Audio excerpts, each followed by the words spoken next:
Привет, друзья! Очень красивая задачка с американских тестов. Вы такие обожаете, потому что все решат. Итак, что дано?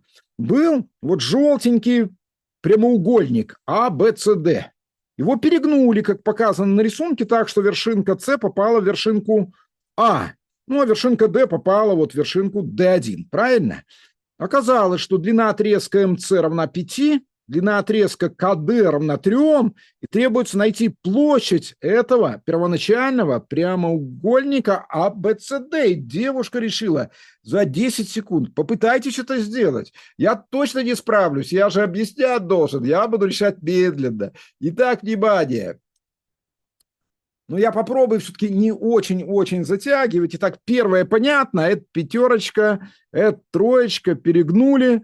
Тогда вот этот отрезочек будет равен вот этому отрезочку и будет равен 5. Ну, троечка будет равна троечке, но мне не понадобится, скорее всего. Ну, а что еще тут известно? Ну, вот известно, что вот этот уголок равен вот этому, правильно? После перегибания эти уголки совпадают. Угол 1 равен углу 2. Тут кто будет спорить? А дальше что? А вот дальше мне придется кое-что провести. Посмотрите, я проведу вот такой отрезочек, то есть восстановлю этот прямоугольничек. И что получается? Что вот углы 2 и 3 накрест-лежащие. Уголок 3 равен уголку 2. А значит, уголок 3 равен уголку 1. А значит, треугольник А, М, К какой? Равнобедренный. АМК равнобедренный. А раз равнобедренный, то вот этот отрезочек АК равен АМ и равен 5. Ну тогда стоп, вся сторона АД сколько будет? АД будет 5 плюс 3 – 8. Ну тогда и верхняя сторона какая? БС сколько будет? 8. Но МС 5, значит БМ 3. Ну тогда есть смысл рассмотреть прямоугольный треугольничек. По теореме Пифагора 5 в квадрате 25, 3 в квадрате 9, разность 16. Получаем, что А, Б будет равно 4. Ну, 8 и 4, 32 площадь. Все.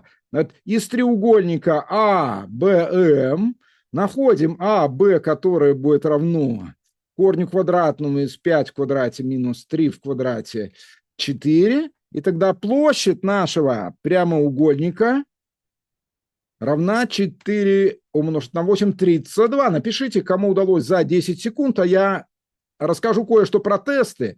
Будет интересно, поверьте, но это для желающих. А у нас желающих всегда очень много. Итак, что за тесты? Когда они возникли? Потому что многим они нравятся. Вот что я вам расскажу.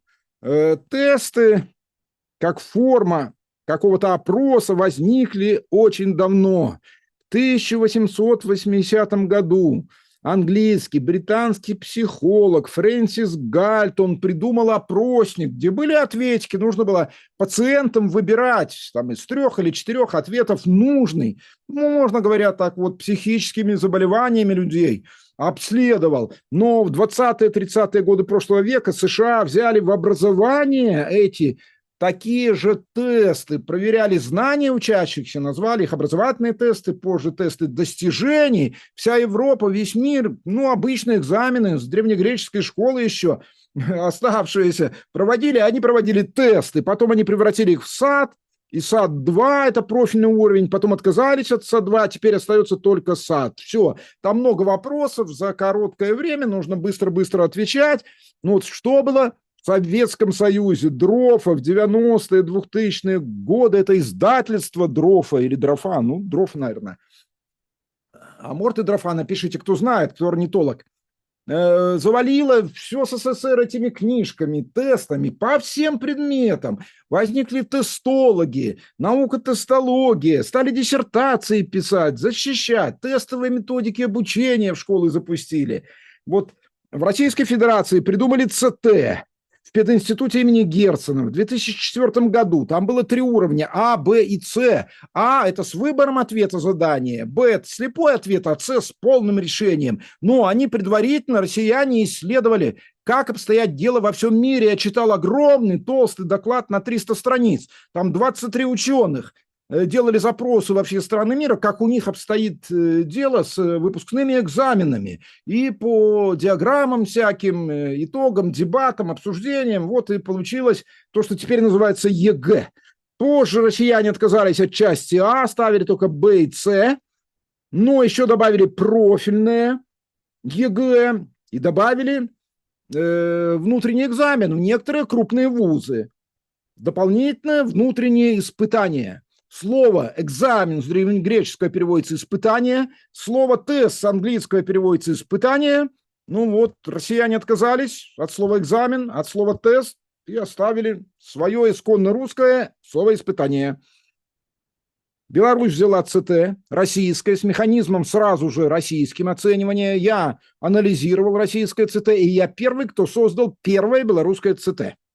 На Украине ЗНО было создано, и там, в Беларуси и в Украине, только два уровня, А и Б. АБВГДейка, то есть угадание из там 5 предложенных ответов. Есть слепой ответ, нужно просто числовой ответ ввести. Вот. Они пытаются, конечно, делать там перекрестные какие-то вещи, но вот такого реального, сделайте чертеж, докажите неравенство, постройте что-то, нету. Плохо или это хорошо, трудно сказать. Оксфорд перед тестами пал в 2003 году.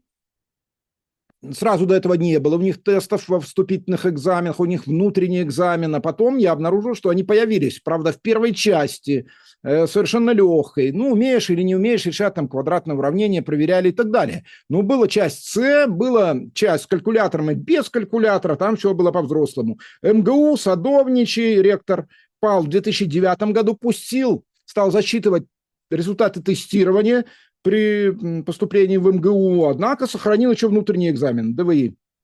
ДВИ. Боролись с ЦТ. Владимир Арнольд, известнейший, крупный, мирового уровня математик, очень такой серьезный популяризатор, много статей написал, книг. Есть даже для 5 класса задачник Арнольда. И Игорь Шарыгин. Он представлял Российскую Федерацию в ЮНЕСКО. Он много статей написал, ходил и к президенту, и к министру образования по поводу трагической судьбы математического образования в России. Он боялся, что это все исчезнет и развалится. Исчезло или развалилось, я не знаю. Вот сейчас Саватеев, там, Алексей борется со всеми этими делами. Ну, вот что писал тогда еще Игорь Шарыгин, изучая американскую периодику последнего полугодия, включая начало 2000 года, можно сделать вывод, что в Америке сегодня развернулась настоящая антитестовая кампания. Статья в Лос-Анджелес Таймс от 18 января 2000 года называется «Тестирование уничтожает обучение». Это американцы писали, американские учителя протестовали. Мы же, наоборот, воспылали вдруг необычайной любовью ко всяким тестам. Похоже, американские тестовые компании, теряя рынок у себя, хотят выйти на рынки других стран. Ну, напишите, прав ли оказался Игорь Шарыгин или нет, и что вы сами думаете про эти самые тесты. Извините, что задержал. До новых встреч, всего хорошего. С вами был Валерий Казаков. Пока.